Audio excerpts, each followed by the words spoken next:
I'd like to introduce our next speaker. His name is Javi, and he'll be speaking about his company and his journey going through using Azure Cosmos DB. Hi there. Thank you. Okay, so let's get started. Hi, everyone. Good morning, good afternoon, good evening, and welcome to my session. I hope you're enjoying the conference so far. My name is Javi Velasco, and I work as an API engineering lead at Vercel. And in case you're not familiar with what Vercel is simply the fastest way to deploy front-end applications. We enable collaboration by giving front-end developers comprehensive tools to build high-quality websites. Our mission is to help build a better web.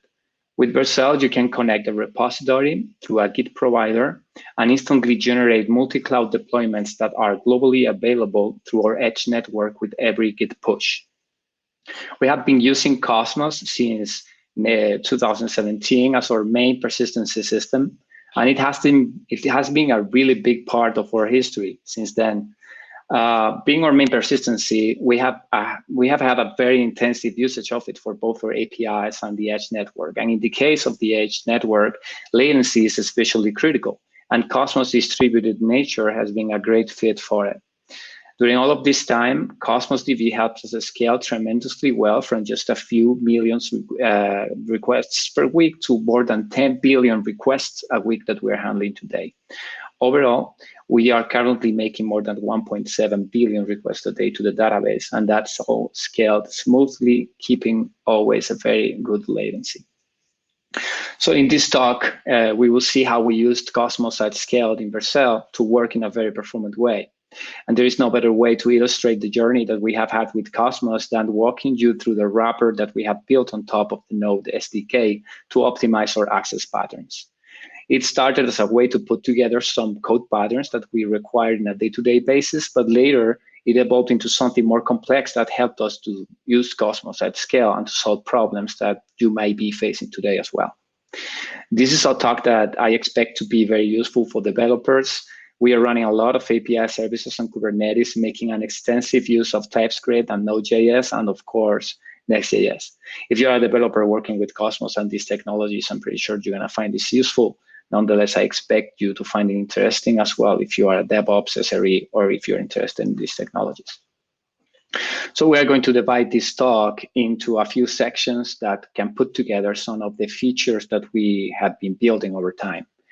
We will start by defining the reason why we have an SDK wrapper. And then we're going to quickly take a look into our observability tooling, which includes some primitive features that we've introduced back in 2017 to more recent and sophisticated tracing metrics. Next, we're going to see how we improve performance and reliability with some middleware-like features for our Cosmos calls. And then we will see how we enrich our data models, introducing a configuration layer that has been pretty much the cornerstone to more advanced tooling. And finally, we will close with some slightly more complex tools that we created to optimize access and guarantee cross-partition uniqueness of certain values that we called secondary keys. Finally, we will introduce a feature we call mirroring that helped us a lot when it comes to repartitioned collections. So let's get started. Why a wrapper, right? This is a typical scenario of any application that is using vendor libraries or SDKs. You're in control of your software, but not really in control of the libraries. It's true that you can browse them, you can fork them, you can PR, but you can't make changes that are specific to your domain. Forking is usually not the best idea if you want to keep leveraging maintainers' patches and updates anyway. So this means that you are in the end not really in control to do whatever you want to do with that code. And in our case, we have plenty of services that are using the SDK directly. So we would be sold to these places, to these future changes with this model. We have to also consider that there might be cases where you want to add some extra processing layer to each SDK operation. So it is for this that we wanted to transition from this model to this other model. We would have an adapter between our services and the SDK, and that's going to dramatically reduce the amount of places where we have to make changes in the events of an SDK breaking change. We already lived this when we went through some major updates of the SDK. For example, when Cosmos 3 was released, it was shipped with some breaking changes optimization that we could very easily leverage with a very small effort, since we just needed to change our adapter. Another huge benefit of this model is that it makes very easy to inject layers and behavior on top of every database call. That is why, that is why we adapted every single Cosmos call to include layers that bring, amongst other things, observability. Our observability pipeline includes very simple tooling like logging, stats-D metrics, both introduced in 2017, and also includes some more complex tooling like tracing, which we implemented using APM. Now that we know that every single SDK wrapper is wrapped, we can introduce how we plug in these features. So assuming that you can generalize the contract of every Cosmos call to a lazily evaluated function that would end up resolving a response or a feed response, we can create a composition of higher order functions that would be adding layers with very specific behavior to every SDK operation.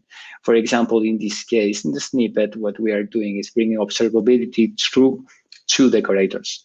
One is with stats emitter that would receive an event emitter through some provided configuration, and the decorator would use it to publish events with metadata. For example, it would tell how much time an operation took, what is the query that it ran, time taken, cost, etc. With logging is a much more easier one, and the responsibility would be to simply log a line to std out before and after the operation happens. This log is going to be alerting on the cases where it becomes very slow or there are expensive queries or failures, so we can relate stack traces in our logs to potentially harming Cosmos operations. The stats emitter in particular was very useful because it allowed us to have a complementary panel in our observability pipeline that is showing pretty much the same as the Cosmos usage panel is giving in the portal, but with a very important difference, which is that in this case, we can define very fine-grained alerts when it comes to root consumption. For example, if it's going above a certain limit, we can set an alert, or if we have a very expensive or slow operation, we can also trigger alerts. Nonetheless, this is still working on top of the SDK request, but not from the requests themselves. So we are still blind and we don't know how much time is being spent on the SDK, how much time is spent in our wrapper, how much time that request actually took.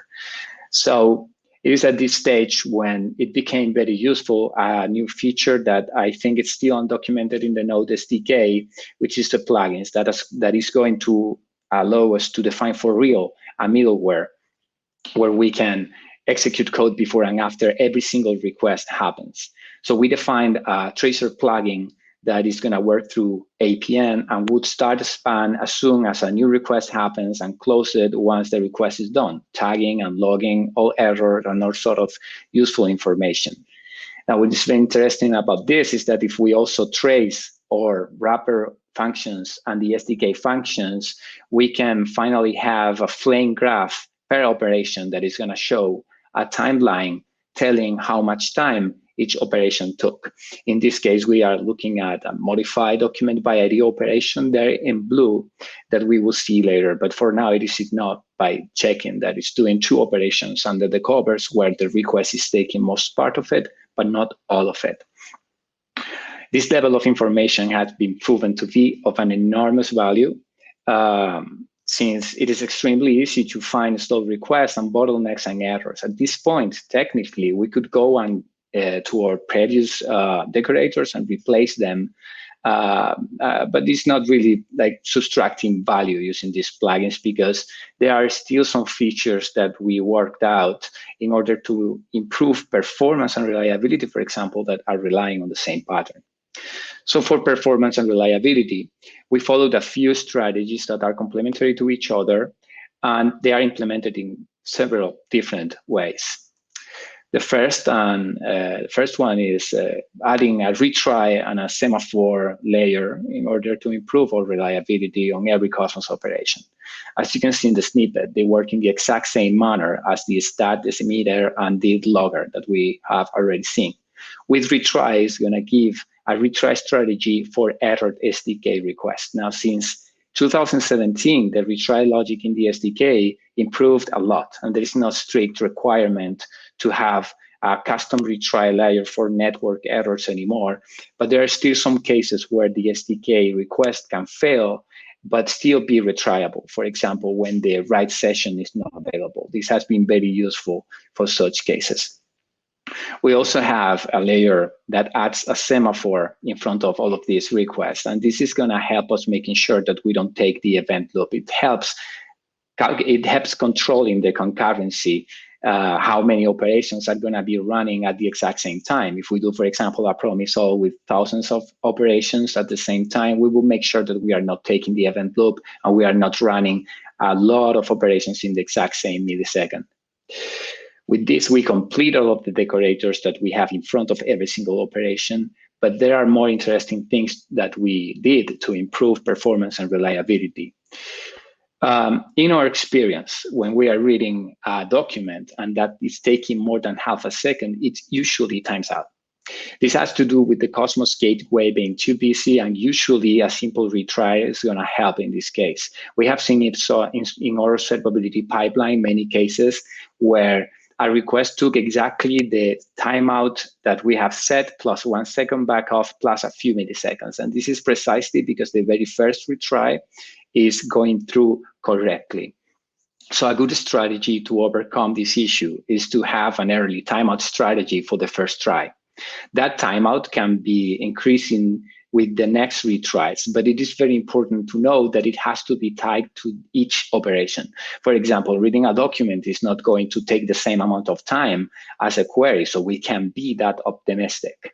It is for this that we defined a plugin in a similar way that we have seen for the tracer that allows to pass a times out policy to our wrapper, where we can specify not only the timeouts that we want to get in a sequence, but also the amount of retries and the backup strategy for each of those. This has been very, very useful for us, and it helped reduce dramatically the max time and the P99 in our APIs. Another one that is one of my favorites when it comes to reliability in our system is the ability to perform safe updates, avoiding race conditions and potential data loss. In systems where we are processing, like in ours, thousands of requests per second, and we have spawned jobs that are processing and accessing and mutating the same data concurrently, there is a very high risk of overwriting data because of race conditions. Say that you have this scenario where you are reading a document and then you update the document locally and then you push the mutation to the server. The chances that the item was modified by the time you push are very high and can lead to data loss because you are updating stale data into your system. REST APIs solve this with versioned resources using e-tags, and Cosmos works exactly in this way. So we wanted to bring this behavior to every single API, every single place where we were pushing changes for a document, and retry in case we got an error with the e-tag. So we modeled this high-level tool, modify document by ID, that would help us in those scenarios. It works just by receiving the collection name, the document ID, and an updater function. So what it's going to do is it's going to read the document by the ID or the information that is provided, and then it's going to apply that modifier updater function. If it performed any changes, it's going to push the change. And in case it fails because of the e-tag or the resource version, then it's going to retry and apply the function again. This was really, really helpful for a use case, and it helped us to be super sure that we are not getting into this trouble of overwriting data with stale data. So now let's see how we enriched our models and brought a declarative way to express what our collections look like. In this section, we're going to see how we define features that are present in other databases and are essential to operate Cosmos in production, in my opinion. The first and most important of those is timestamps. There are many databases out there that have out-of-the-box support for timestamps. Those are going to tell you when a transaction took place, when a document was created, when it was last updated, and in some cases when it was deleted. So since we have this SDK wrapper that runs on top of every single mutation and operation, instead of going to every single place and add these fields to different documents, we can just put it in our wrapper. And it is worth mentioning that this is very useful for sorting information, so sorting records depending on when they were updated. And Cosmos includes already an attribute for this, but you can opt out from updating that attribute when you push an update to a document. And we wanted to have that feature, which is why we implemented this. Another one that is very closely related to this is soft deletion. We never remove data for real. What we do instead is that we store a timestamp that is going to tell us when an item was deleted. The reasons why we have this is actually very obvious. Removing data for real is very risky. And in case that you are rolling some regression or some buggy code, you don't want to just remove data in an unrecoverable manner. In the snippet, you can see how we usually remove documents. We just set a timestamp through a wrapper function, and from that point on, we are going to ignore those documents. Of course, this comes with a cost because every single query is going to have to include automatically a predicate to leave all of these records outside of every query. Of course, this behavior can be opt out. And this doesn't mean that we are keeping records forever and ever around. We have some pruning processes that are going to be removing data after a safe period of time, depending on the entities that are going to be cleaned up. So another thing that we didn't mention just yet is partitioning. In Cosmos, is very important to partition collections correctly. And it is something that obviously we didn't do at the beginning. In our wrapper, we automatically use the ID as the partition key because all of our collections were partitioned by ID. So when the time came that we have to use a different partition key, the wrapper just didn't know how to inject the right partition key. So we decided to create a very simple configuration object that would enumerate all of the collections that our system has and what their partition IDs were. This enabled us to do very interesting things aside from injecting the partition keys automatically. In the snippet, you can see how we are just enumerating collections. We're going to be referencing later those collections rather than hard coding the strings, and we can define their partitions. On the case where we have a configuration object like this, and we are running a cross-partition query through a helper, what is going to happen is that we can analyze the query, and we can see if the partition key is actually being included in the query. With the SDK version 3, if the partition key is included in the query, it's going to work in a very efficient way. But if it's not, it's going to be doing a cross-partition query. And that is going to be a very costly operation. So we wanted to make developers very aware of this fact and force everybody to into the awareness of making cross-partition queries. So we have managed to use this configuration in a way that it throws a synchronous error if you are running into a cross-partition query without specifically telling so through a flag. This helps us save a lot of cross-partition queries.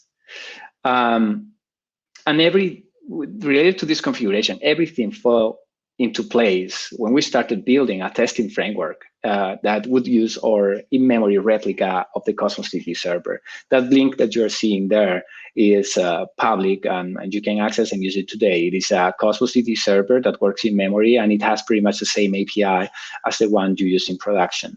So in order to set up this server, we obviously need to create containers, create user-defined function, composite indexes, and so on. Because we already had a configuration for the wrapper with all of this information, we just needed to enrich it a little bit in order to generate the database server that is suitable for our schema.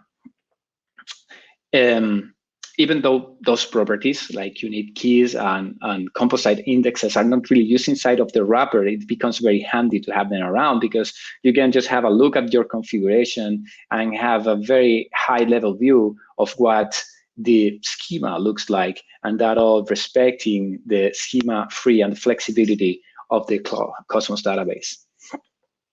So this was an incredibly useful feature for us. In our testing pipeline, we have this in-memory server that boots, clears, and then self-configures automatically for every single test. From this point in time, testing became a matter of creating a bunch of documents to reproduce a scenario, run the code, and then run the assertions. And we didn't have to think about setting a server anymore. As a matter of fact, this gave us the idea of a feature that we called database snapshot testing. So based on the configuration, it would be very, very easy to have a function that would go through every single collection, querying all of its information and creating a sorted object that you can use to retrieve the whole state of the in-memory database. So that way, testing becomes a matter of preparing the environment, doing a get on this whole database state, and then running the effects, getting the state again, diffing, and snapshotting that everything is working as expected. It is a very handy way to test side effects. So the next important feature that I want to talk about is that what we call secondary keys. And this is one of the most important that we have faced in our journey with Cosmos. This was crucial for us to minimize the amount of cross-partition queries and to ensure unique values across different collections and partitions. Say that you have a model like this with users and teams. The user is going to hold some data that in a relational database would be primary keys, like values that are unique to the system and can be used to index the entity. On the other hand, you have a team that also has a couple of keys, like the ID and the slug. Now, what is interesting about this use case is that we want the username and the team slug to be in a shared namespace. We want them to be unique, even if they are documents stored in different collections. Besides that, we need to have an optimal access to users and teams using their unique values.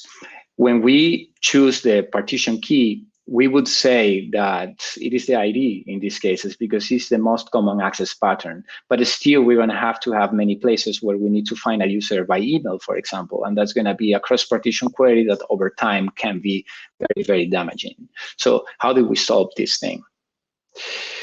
This is why I said that the configuration was like the cornerstone of this advanced tooling.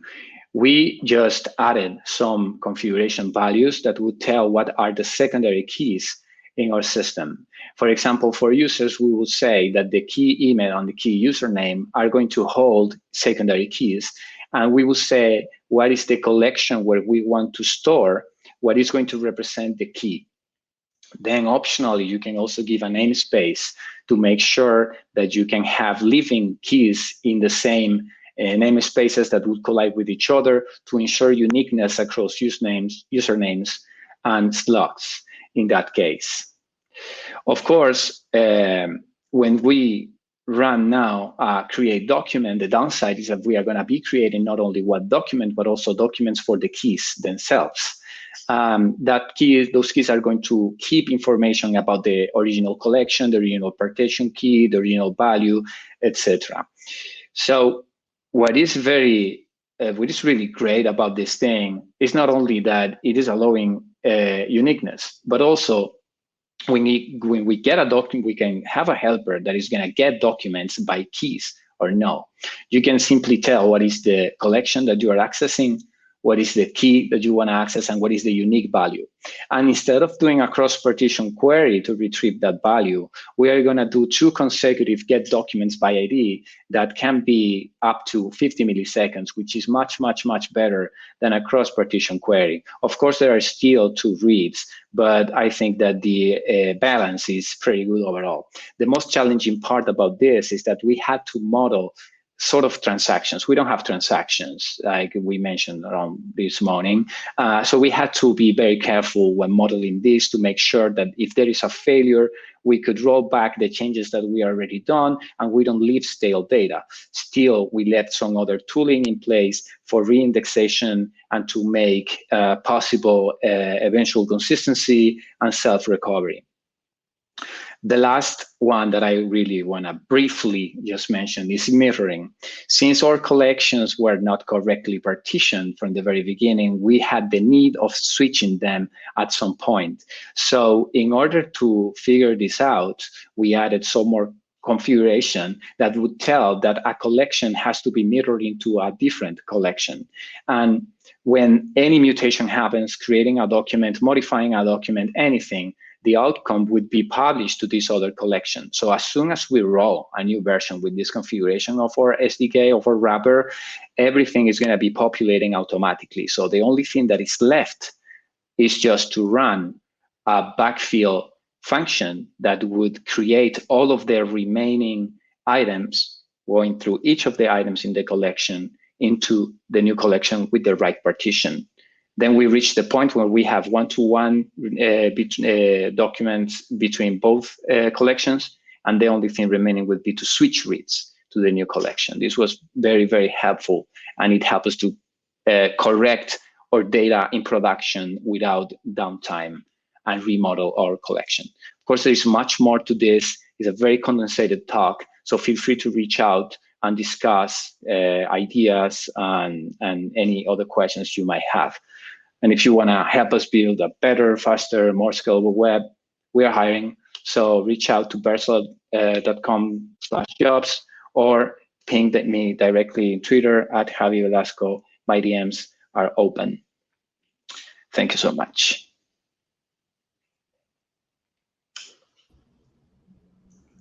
Thank you so much, Javi, for a great talk. I really liked how you really focused on how the wrappers help when there's changes upstream done to the SDK and you want to kind of protect your users and protect your apps and decide how you want the change to go downstream to your applications. It gives you a lot of flexibility that way, and I thought that was really cool. All right, thank you. One question we got from our users was, are there cases where you don't want to use wrappers, where it's not worth doing so because of performance or some other reason we're not thinking of? Right. I think that in general, in every API that is out of your control, but not necessarily just tooling, but more like SDKs. For GitHub, for example, and other Git providers, we are also having like our own clients that sometimes are relying on their SDKs and sometimes are just doing raw request.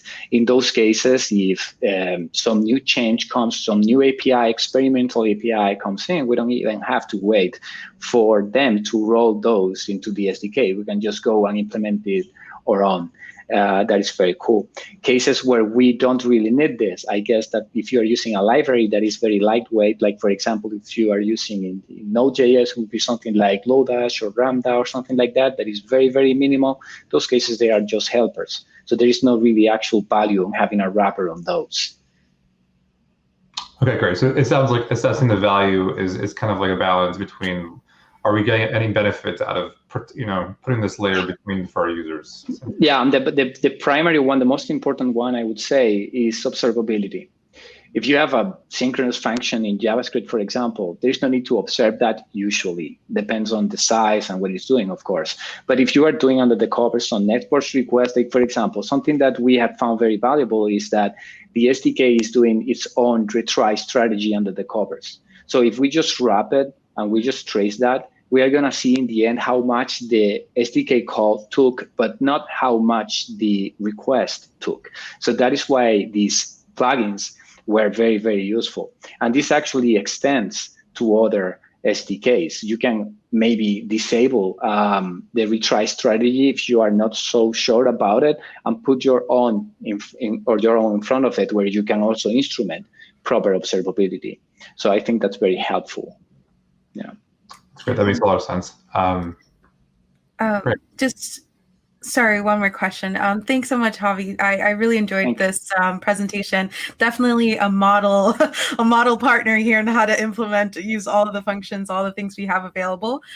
Quick question. You mentioned that for partitioning, you had the wrong partitioning strategy. How important was observability in diagnosing, hey, maybe I have the wrong partition here? Oh, that is a very good question. Thank you. So once we have the observability is when it actually started popping out. The first thing that we have seen back in 2017 was that when we were running cross-partition query, we added this wrapper that was just the logger. That was a very naive implementation. But then we visited the logs of a very critical service. And for every request, we have seen like thousands of log lines. So that actually revealed that there was an issue there. We are using a very an access pattern that is very required to be fast and optimal, and it was really terrible. So that is one of the ways that we discovered that. Then when we got something more sophisticated, it was even more explicit because you can actually see the flame graph showing you a lot of tiny slots with every single request that it is doing under the covers. So observability was super important for that. And this solution that we came up with, the secondary keys, was very, very helpful, especially in our dashboard when fetching users. We had very common use cases where we needed to fetch a user by email while the email is not the partition key. So how can we do that, ensuring uniqueness and ensuring that it works in a very fast and efficient way? It was very difficult. And in a previous talk, it was mentioned that since you're lacking transaction key because you are using a NoSQL database, you have to implement our own kind of transactions. And that was a very challenging part, but it's definitely worth it. Okay, awesome. I actually had a bunch of questions, but we're not going to have time for me to ask them. So maybe I'll reach out to you, Javi, and I'm sure others will as well. There's some really cool features that you built there, so that's awesome. Thank you.